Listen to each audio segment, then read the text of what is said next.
Section 3. Punishment of offences committed beyond India. This section establishes the principle that any person who commits an offence beyond the territorial limits of India and is a citizen of India can be punished under the Indian Penal Code. Offence.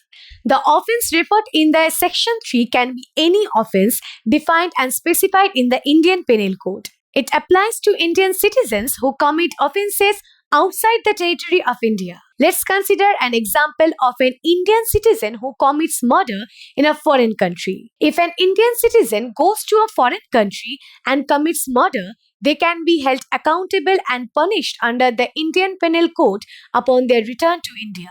Cognizance. Cognizance of offences committed beyond India under Section 3 may depend on various factors, including international agreements, extradition treaties, and the willingness of the foreign country to cooperate with Indian authorities.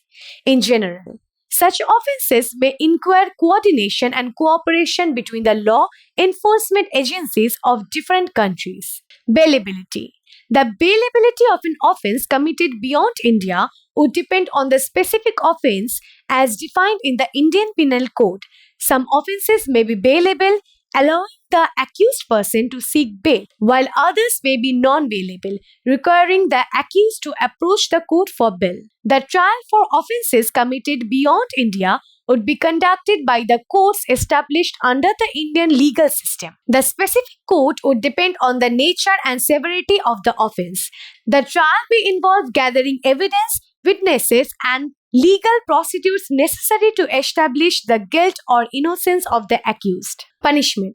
The punishment for offences committed beyond India but involving Indian citizens would be determined by the provisions of the Indian Penal Code corresponding to the specific offence.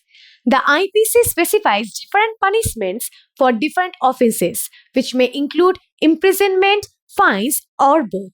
It's important to note that the application and enforcement of IPC Section 3 would depend on various legal, jurisdictional, and diplomatic factors. The involvement of foreign jurisdiction and international cooperation may be required in cases where offences are committed outside the territorial limits of India. Please keep in mind that specific details such as the applicable punishment and procedure aspects would be defined in the relevant sections of the Indian Penal Code corresponding to the particular offence committed beyond India. Section 3 establishes the principle that offences committed beyond the territorial jurisdiction of India by Indian citizens can be punished under the IPC.